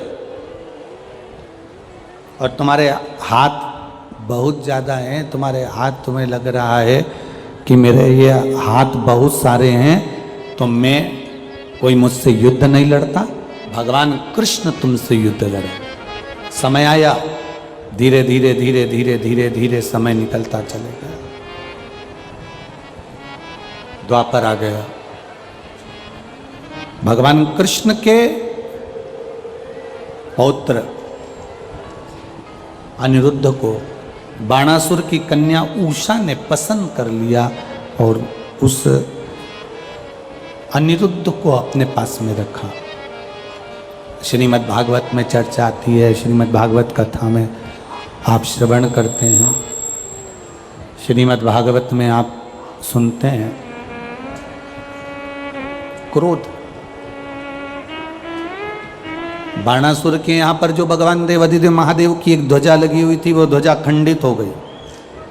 बाणासुर को लग गया कि अब युद्ध होगा कृष्ण के साथ। युद्ध लड़ने के लिए भगवान कृष्ण के सामने बाणासुर पहुंचे।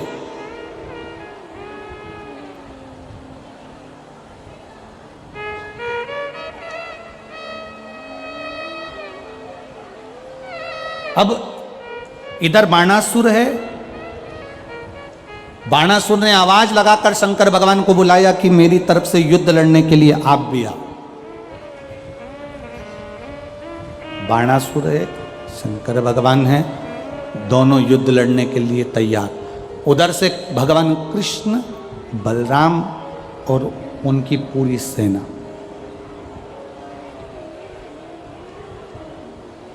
भगवान शिव जी ने भगवान कृष्ण को देखा और भगवान कृष्ण ने भगवान शंकर को देखकर दोनों एक दूसरे को प्रणाम कर रहे हैं। कृष्ण देवाधिदेव महादेव को प्रणाम कर रहे हैं और महादेव भगवान कृष्ण को प्रणाम कर रहे हैं। दोनों एक दूसरे को प्रणाम कर रहे हैं, दोनों।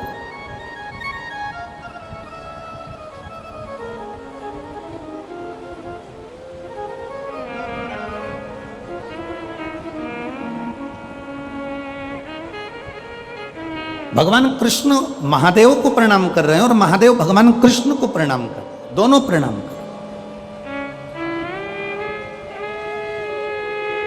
अब द्वारिकाधीश ने, भगवान कृष्ण ने, द्वारिकानाथ ने शंकर भगवान को देखकर विनय करी, निवेदन करा, प्रभु एक बात बताओ, मैं आपसे युद्ध कैसे लड़ सकता हूं?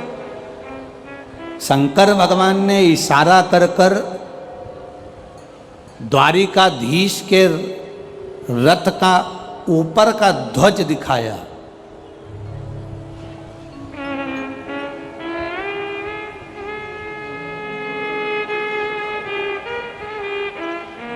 जिस ध्वज पर आगे के ओर श्री हनुमंत लाल जी विराजमान थे। अब आज जब द्वारिकाधीश आए हैं बाणासुर से लड़ने के लिए, तब रथ अर्जुन का साथ लेकर आए। उस रथ पर हनुमान जी विराजमान थे। शिवजी ने इशारा करा हनुमान जी की ओर। द्वारिकाधीश नीचे उतरे, हनुमान जी से हाथ जोड़कर बोले, प्रभु पधारो जरा नीचे। राम अवतार में तुमने हमारा साथ दिया, आज कृष्ण अवतार में साथ दीजिए। क्या साथ देना है? हनुमान जी ने पूछा, बताओ। द्वारिकाधीश बोले, शंकर भगवान ने बाणासुर को वर दिया था, मैं तेरी ओर से युद्ध लड़ूंगा, पर सुन बाणासुर, युद्ध के मैदान में अगर मेरा रथ खंडित हो गया तो मैं युद्ध नहीं लड़ूंगा। अगर युद्ध के मैदान में मेरा रथ खंडित हो गया तो मैं युद्ध नहीं लड़ूंगा। अब तुम्हें एक काम करना है श्री हनुमंत लाल जी, जाओ और शंकर भगवान के रथ के पहियों को खोखला कर दो। रथ का पहिया अगर खोखला हो जाएगा, रथ दौड़ेगा, टूट जाएगा। टूटा और वो टूटने के बाद में फिर मेरा देव अधिदेव महादेव इस युद्ध को नहीं लड़ेंगे। गला पकड़ रहा है, देव अधिदेव महादेव इस युद्ध को नहीं लड़ेंगे। आप करो ये प्रयास। हनुमान जी महाराज एक भंवर का रूप धरकर चले और भंवर का रूप रखकर हनुमान जी महाराज पहुंचे जहां पर रथ के पहिए में कीला लगता है। उस कीले की जगह से रथ के पहिए के अंदर प्रवेश कर गए। पहिए के अंदर प्रवेश करे, पहिए को हनुमान जी महाराज ने खोखला कर दिया। जैसे ही बाणासुर ने कहा आक्रमण, रथ दौड़ा। शंकर भगवान का जैसे ही रथ दौड़ा, दौड़ते से ही शिवजी के रथ के भागते ही पहिया टूट गया। टूट गया तो भोलेनाथ जी ने कहा मैं युद्ध नहीं लड़ सकता, अब तुम युद्ध लड़ो। बाणासुर ने युद्ध लड़ना प्रारंभ करा। द्वारिकाधीश ने जिस हाथों का इसको अहंकार था, उस बाणासुर के हाथों को काट काट कर मेरे द्वारिकानाथ ने टुकड़े टुकड़े कर कर जमीन पर फेंक दिए।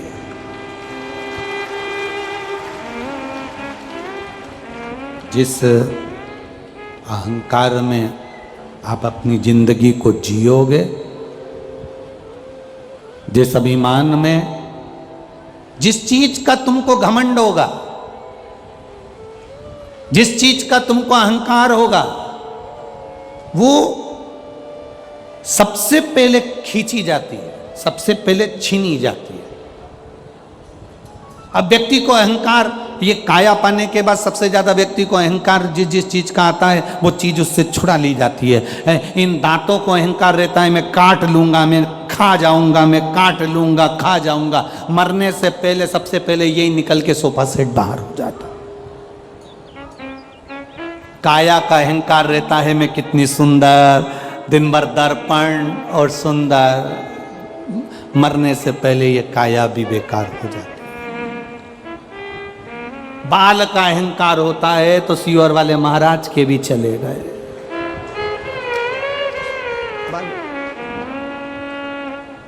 जिस चीज का अहंकार करोगे वो सब चलेगा।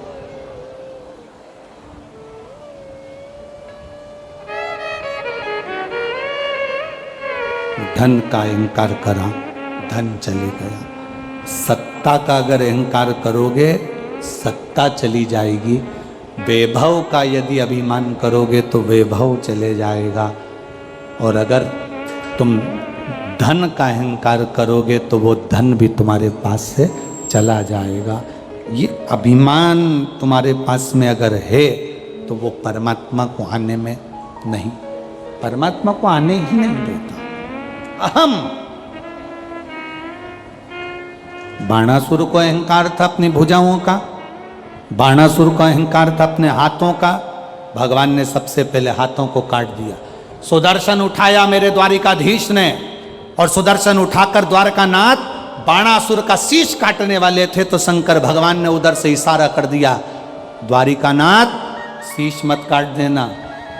द्वारिकानाथ ने पूछा, भोलेनाथ आप मुझे इस बाणासुर का सिर काटने से रोक रहे हो? ये आपका शिष्य है इसलिए? शंकर भगवान कह रहे हैं शिष्य है इसलिए नहीं, मैं आपको सिर काटने के लिए इसलिए रोक रहा हूं क्योंकि आपने प्रहलाद को वचन दिया था कि तेरी 18 पीढ़ी में मैं किसी को नहीं मारूंगा। और ये बाणासुर प्रहलाद की 18 पीढ़ी के अंदर है, इसलिए तुम इसको मार नहीं सकते।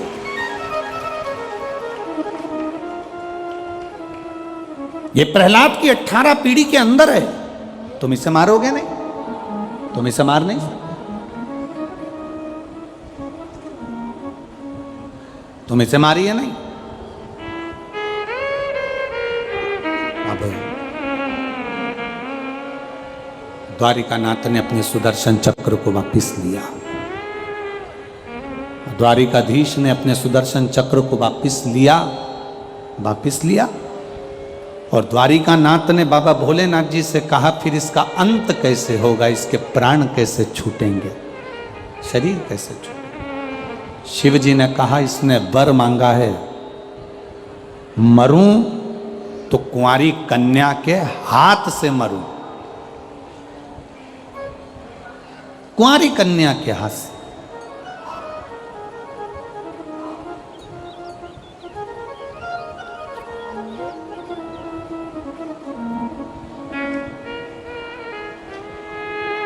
अगर ये मरेगा तो कुंवारी कन्या के हाथ से मरेगा। तुम रुको, अभी समय आएगा। बाणासुर के अब केवल 2 हाथ बचे हैं, बाकी के सारे हाथ कट कर गिर गए, क्योंकि अभिमत्ता में आ गया था, अहंकार में आ गया था, और अहमता में आने के कारण इसका सब कुछ चले जाता, सब कुछ। अहंकार में आने के बाद, अभिमत्ता में आने के बाद, अहमता में आने के बाद में बाणासुर के हजारों हाथ कट कर गिर गए, केवल 2 हाथ बचे। जब व्यक्ति के पास में अहमता रहती है, अहंकार रहता है, तब तक वो किसी को नहीं गिनता। जब अहमता चली जाती है तब समझ में आता है कि मेरे सिवा फिर कुछ भी नहीं। एक सहज शून्यता का भाव उसके सामने आ जाता।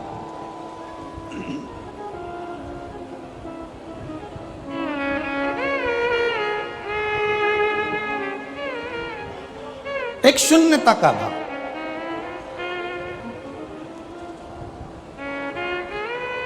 और शिव के पास पहुंचने के लिए वो शून्यता बहुत जरूरी है।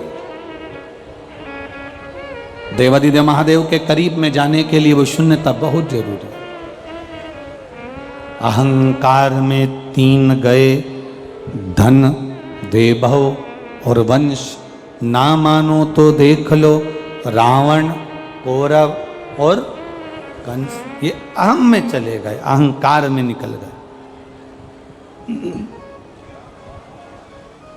इसीलिए वो कहते हैं ना, क्या मान करे रे काया, कि काया माटी मिल जाएगी, राम भज ले हरि का नाम भज लो, कहीं तो राम मिल जाएंगे, क्या मान करे रे दौलत का, वो दौलत माटी मिल जाएगी, क्या मान करे रे बेटे का, पड़ोसी बेटा बन जाएंगे, क्या मान करे रे बेटी का, वो बेटी जमई ले जाएंगे। ये शरीर जो मिला है, भगवान की भक्ति का जो मूल तत्व प्राप्त हुआ है, शंकर भगवान की अविरल भक्ति का जो आनंद, गला पकड़ रहा है माइक, भगवान शिव की भक्ति का जो एक रस तत्व हमें प्राप्त हुआ है।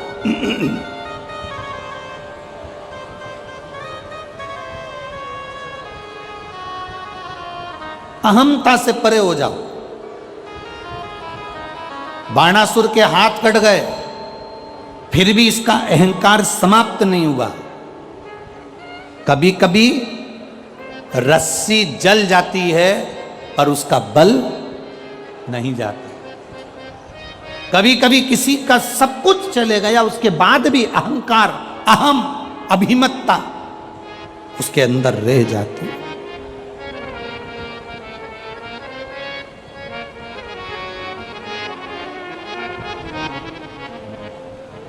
वैभव गया, सत्ता गई, राजपाट गया, उसके बाद भी अहंकार उसके अंदर है, अहम। बाणासुर ने अपने क्षेत्र में जितने भी, बाणासुर के क्षेत्र के अंदर जितने भी, बाणासुर को मालूम था मेरी मृत्यु कुंवारी कन्या के हाथ से होगी, तो बाणासुर के क्षेत्र में जितनी कन्याओं का जन्म होता था,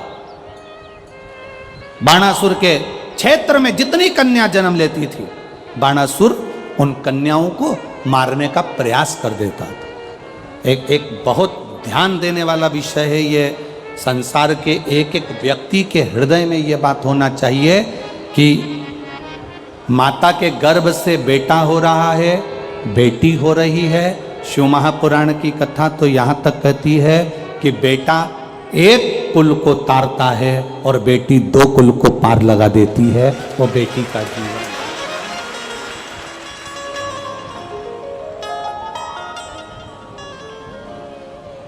गर्भ में आने वाली बेटियां, गर्भ में आने वाली संतान, गर्भ से जन्म लेने वाली बेटियां, अगर इस गर्भित बेटी को, शिव महापुराण की कथा कहती है, गर्भ में रहने वाली बेटी को जो गर्भ में मरवा देता है, भ्रूण हत्या करवा देता है, गर्भस्थ कन्या को या कुंवारी अवस्था में उस बच्ची पर कोई गलत प्रहार करता है, छोटी सी कन्या पर गलत दृष्टि देता है, छोटी सी कन्या के साथ अगर कोई गलत कर्म करता है, शिव महापुराण की कथा कहती है कि उस व्यक्ति को बार बार पृथ्वी पर जितनी बार वो जन्म लेगा, जितनी बार वो जन्म लेगा, उतनी बार उसको अधोगति में तड़प तड़प कर, रोग ग्रसित होकर मरना ही पड़ता है,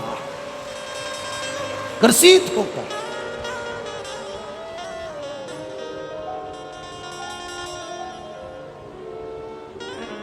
ये इतनी सारी माताएं बैठी हुई है, आप अपने घर का अंदाजा लगा कर देखिएगा।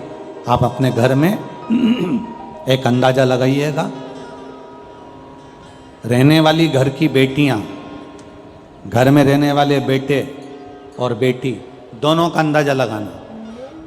आपकी पत्नी को भी देखना, आपकी पत्नी का भी अंदाजा लगाना कि आपकी खुद की पत्नी वो अपने माता पिता के प्रति कितना समर्पित रहती है। बोलो सही है कि गलत है?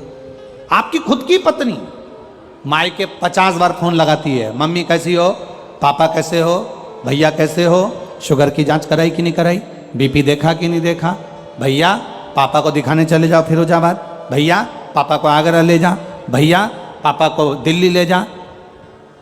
तुम्हारे खुद की पत्नी को देखना, वो स्वयं अपने माता पिता के प्रति कितना सम्मान रखती है, उसके माता पिता के प्रति कितना आदर, उसके माता पिता के प्रति कितनी जागरूक होती है।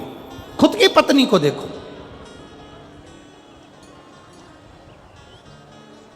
इसलिए निवेदन है, अगर तुम्हारे घर में बेटा जन्म ले रहा है तो समझ लो तुम भाग्यशाली हो, पर तुम्हारे घर में अगर बेटी जन्म ले रही है तो तुम समझ लेना कि सौभाग्यशाली हो, सौभाग्यशाली। अगर बेटी का जन्म हो रहा है, किसी कुंवारी कन्या का, किसी कुंवारी बेटी का, किसी छोटी सी कन्या पर अगर आप गलत दृष्टि दे रहे हो, तुम छोटी सी कन्या पर अपनी गलत विचार रख रहे हो, छोटी सी कन्या पर गलत दृष्टि दे रहे हो, किसी कन्या के लिए तुम निंदा, 4 निंदाओं को वर्जित किया गया है। ठीक है, बहुत ध्यान देना आज की कथा का, ये सूत्र अपने अंदर उतार कर रखना। 4 निंदाओं को वर्जित किया गया। एक, सौभाग्यवती नारी, सुहागिन स्त्री, मांग में सिंदूर भरी हो, गले में मंगलसूत्र हो, हाथ में चूड़ा हो, पांव पैजनियां हो, किसी के घर की भी वो स्त्री हो, किसी के घर की भी वो नारी हो, वो किसी के घर की अगर मांग में सिंदूर भरी है, मंगलसूत्र पहनी है, चूड़ी पहनी है, बिछुड़ी पहनी है, सौभाग्यवती नारी की कभी निंदा नहीं करना चाहिए।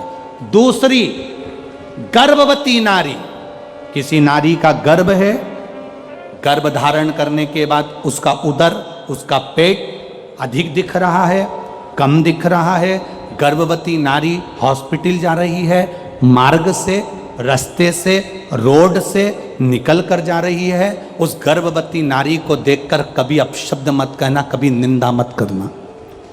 4 निंदाओं को वर्जित बताया है कि 4 निंदा करने वाले व्यक्ति की दशा क्या होती है, वो भी आपको वर्णन कर रहा है। पहली सौभाग्यवती नारी, दूसरी बोलते जाओ जल्दी से गर्भवती नारी, तीसरे नंबर पर कहा गया रोगीला व्यक्ति, रोग, कोई आंख से अंधा है, कोई नहीं समझ पाता, कोई मंद बुद्धि है, कोई विचार से छिन्नित है, कोई अपने ठाट में रह रहा है, हमें नहीं निंदा करना, रोगीला व्यक्ति, उसकी भी निंदा नहीं करी। और चौथे नंबर पर आता है कोई संत, साधु, गुरुजन, ब्राह्मण जन, कोई वक्ता हो, कोई स्मरण करने वाला हो, कोई भगवान की भक्ति में कोई डूबा हो।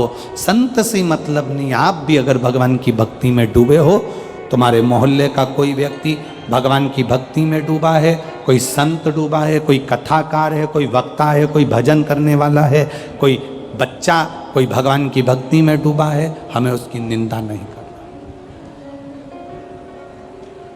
कभी नहीं करना।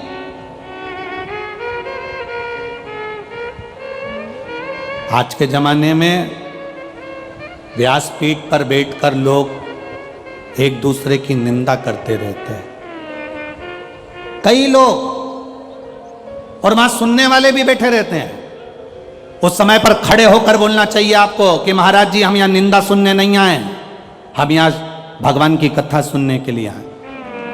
व्यासपीठ पे बैठकर लोग दिन भर निंदा करते हैं, उस महाराज जी ने ऐसा बोला तो उसकी निंदा कर दी, उस महाराज जी ने ऐसा बोला तो उसकी निंदा कर दी। हम 3 घंटे का समय निकालकर अपने घर से चलकर कथा को सुनने के लिए आए हैं, किसी कथाकार की या किसी वक्ता की या किसी संत की निंदा सुनने के लिए नहीं आए। आप संत की बड़ाई करिए, संत का व्याख्यान करिए, पर निंदा ना करिए। निंदा नहीं श्रवण करना, हमें अपनी भक्ति में ये शिव महापुराण की एक अलग आनंद था। इस व्यासपीठ ने आज तक किसी की निंदा का क्रम ही नहीं करा। वो भगवत भजन जितना कर सकते हो, जितना स्मरण कर सकते हो, जितनी भक्ति कर सकते हो, जितना शिव तत्व को अपने अंदर उतार सकते हो उतना उतारो, जितना शंकर को अपना बना सकते हो उतना बना लो। ये कथा हमेशा बस शिव को पाने का तरीका बताती रही है। ये कथा कभी निंदा को करने के लिए जागरूक ही नहीं होती, क्योंकि समय नहीं है। कल आपको कथा में कहा था कि ये कथा में इतना है कि इसको बोले जाएं तो कम पड़ता है। इसीलिए तो आपने देखा होगा बहुत सारी कथाएं होती हैं जिसमें कथा के अंदर 2, 3, 4 भजन आ जाते हैं, पर आपने टीवी पर भी देखा होगा केवल एक ये कथा शिव पुराण की ऐसी होती है जिसमें भूल से 1 आध भजन आ जाता है, और कभी कभी बाबा की कृपा हो जाए तो 2 भजन हो जाते हैं, नहीं तो भजन ही नहीं आता। कथा इतनी विस्तार, शिव तत्व को हम कैसे पाएं, शंकर को अपना कैसे बनाएं, शंकर को पाने का तरीका क्या हो सकता है, बेलपत्री का गुण क्या हो सकता है, जल की महत्वता क्या हो सकती है, उसको पाने का तरीका हम ढूंढें। निंदा करने के लिए व्यासपीठ नहीं होती कि आप बैठ गए और उस महाराज की निंदा कर दी, वो महाराज की निंदा कर दी, उसके लिए बोल दिया, उसके लिए ना ना ना ना। भक्ति का बल कैसे बढ़ाया जाए, भक्ति के बल को कैसे बढ़ाए, शिव तत्व को कैसे बढ़ाए। कन्या पर दृष्टि गलत मत दो, कन्या पर कभी आप जीवन में कन्या पर गलत दृष्टि ना दें, कन्या को अपशब्द ना कहें। बाणासुर को मारने के लिए माता पार्वती जी ने एक छोटी सी कन्या का रूप धारण करा और स्वयं माता पार्वती कुंवारी कन्या बनकर बाणासुर का संहार कर दिया और कहकर मारा, बाणासुर सुन ले बाणासुर, ये तेरी गति जो बिगड़ी है ना, ये तेरे कर्म से बिगड़ी है। तूने कन्या का आदर नहीं करा, उसको गर्भ में मरवा दिया। तूने कन्या जन्म ली तो उस पर गलत दृष्टि दे दी। ये तेरे कर्म के अनुसार तुझे भोगना पड़ रहा। बाणासुर के प्राण छूट गए। 12 ज्योतिर्लिंग का स्मरण कर रहा है, शिव महापुराण वर्णन कर रही है। सोमनाथ जी का वर्णन करा, चंद्र को काया का रोग हुआ, बाबा देवाधिदेव महादेव ने काया के रोग से मुक्त किया। आगे वर्णन आया श्री मल्लिकार्जुन का। भगवान षडानंद कार्तिकेय जी रुष्ट होकर चले गए, जिनको मनाने के लिए भगवान शंकर पार्वती जी ने उनको मनाया। फिर अगला वर्णन आया है श्री महाकालेश्वर, दूषण नाम के राक्षस के लिए भगवान शंकर कालाधिपति बनकर प्रकट। फिर अगला वर्णन है ओंकारेश्वर, विंध्य नामक पर्वत के तप से शिव जी प्रसन्न होकर वर प्रदान कर। फिर अगला वर्णन है भीमाशंकर। अगला वर्णन है केदारेश्वर, नर नारायण तप करके शिव जी को प्राप्त करे। पशुपति नाथ भगवान का आधा भाग केदार में रहा, आधा भाग नेपाल में डोलेश्वर महादेव के रूप में गए। पशुपति व्रत एक ऐसा व्रत होता है जिसमें ना कोई किताब पढ़ी जाती है, ना कोई पोथी पढ़ी जाती है, ना कोई कहानी पढ़ी जाती है। केवल 5 व्रत पशुपति नाथ के होते हैं। जिस दिन पहला व्रत करो, सुबेरे के समय पर पूजन की थाली लगाकर भगवान का अभिषेक पूजन मंदिर में जाकर करो, विनती कर कर वापिस आओ, पूजा की थाली रख दो। उसी थाली को शाम को जब लेकर जाओ, मीठे का घर में बना हुआ मीठे का प्रसाद, जो भी मिठाई आप बना लें वो ले जाओ। 6 दिए थाली में रख कर लेकर जाओ। मंदिर में 6 दिए नीचे जमीन पर रख लो। प्रसाद के 3 हिस्से कर दो, भगवान की पूजन कर दो। पूजन कर कर 5 दिए प्रज्वलित कर दो मंदिर के अंदर। जब 5 दिए मंदिर के अंदर प्रज्वलित हो जाएं, प्रसाद के 3 हिस्से हो जाएं, एक बिना जला हुआ दिया जो जमीन पर रखा था 6 नंबर का, वो उठाकर वापिस थाली में रख लो, जो जला नहीं। प्रसाद के 1 हिस्से को थाली में रख लो, 2 हिस्से मंदिर में रहने दो। पूजन अर्चना कर कर बाबा से विनती कर कर, बाबा आज मेरा पहला पशुपति व्रत है, आप स्वीकार करना बाबा। बाबा से निवेदन कर कर आओ। घर पर आने पर जो 6 नंबर का दीप है वो घर की ओर मुख कर कर, घर के दरवाजे के सीधे हाथ, आप अंदर जा रहे हैं तो आपका सीधा हाथ सीधे हाथ की ओर बैठ कर, घर की ओर मुख कर कर पशुपतिनाथ भगवान का स्मरण कर कर दीप प्रज्वलित करो। घर के बाहर दिया लगाकर अंदर प्रवेश कर जाओ। जो प्रसाद का 1 हिस्सा है, भोजन करने से पहले वो प्रसाद का 1 हिस्सा पहले खाओ, फिर भोजन करो। प्रसाद का जो हिस्सा है उसमें से किसी को नहीं देना है, वो प्रसाद का हिस्सा केवल आपको पाना। क्योंकि प्रसाद के हिस्से में से अगर हम किसी को देंगे तो फिर वो 4 या 5 हिस्से हो जाते हैं, तो उसका भाव खत्म हो जाता है। इसलिए उसको स्वयं खाएं। 5 व्रत पूरे हों, बीच में कहीं जाना पड़ जाए, कोई व्रत पड़ जाए जिसको तुम करती आई हो और वो सोमवार के दिन पड़ गया, तो फिर पशुपति व्रत मत करो। पहले वो वाला व्रत कर लो जो करती हुई आई हो, इस व्रत को अगले सोमवार कर लो। रजस्वला धर्म बीच में आ गया, छोड़कर अगला व्रत कर लो। करना 5 ही व्रत है। 5वां व्रत वापिस आए, भगवान की जैसी आराधना रोज करी हर सोमवार, वैसी करो। एक श्रीफल लेकर जाओ, कुछ भेंट लेकर जाओ, बाबा के चरणों में समर्पित करो। 108 चावल का दाना या पत्ती या फूल की पत्ती या बेलपत्र आदि जो भी तुम बाबा को समर्पित करना चाहते हो वो चढ़ा दो। विनती करो, बाबा आज मेरा 5वां व्रत हो रहा है। नियम से, दिल से बाबा के लिए अगर तुमने व्रत करा है, 5 व्रत अगर पूरे होंगे, मेरा देव अधिदेव महादेव आपकी मनोकामना 5 के अंदर ही पूरी कर देगा। 5 व्रत बाबा के करो। ये पशुपति व्रत बाबा केदारेश्वर के रूप में विराजमान हुए।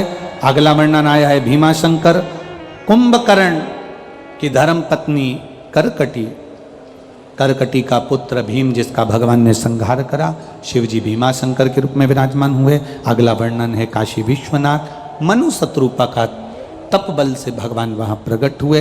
त्र्यंबकेश्वर, गौतम बाबा पर गौ हत्या का दोष लगा तो मेरे देवादिदेव महादेव ने आकर वहाँ साथ दिया, हत्या के दोष से मुक्त कर।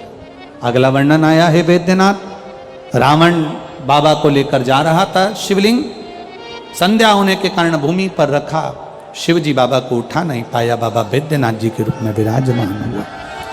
अगला वर्णन आया है श्री नागेश्वर, दारुक नाम के राक्षस का संहार कर कर भगवान नागेश्वर के रूप में विराजमान हुए। फिर वर्णन है रामेश्वरम, भगवान राम जी महाराज ने शिवलिंग की स्थापना कर पूजन कर लंका पर चढ़ाई करी और विजय प्राप्त की। अगला वर्णन है श्री कृष्णेश्वर, सुधर्म नाम के ब्राह्मण की धर्म पत्नी सुदेहा घूष्मा के बेटे को सुदेहा को दिया गया। सुदेहा ने अपने बेटे के टुकड़े कर कर पानी में डाल दिए।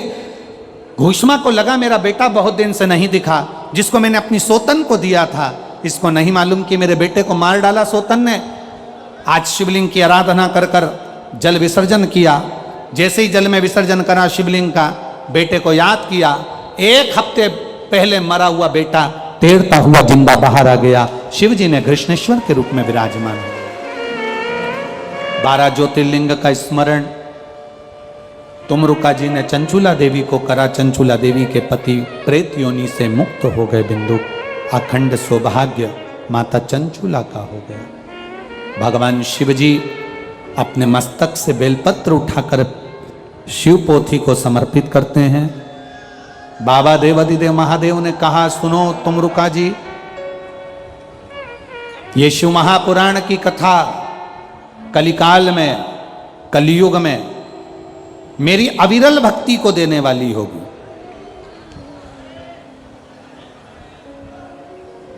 ऐसा कोई फल ना होगा जिसको ये शिव महापुराण ना दे सके। विराम की बेलपत्र कुबेर का भंडार भरने वाली होगी। बाबा ने विनय कर बेलपत्र पोथी को समर्पित करी। शिव बाबा बड़े आनंद के साथ पोथी को मस्तक पर लिए नमन कर चले।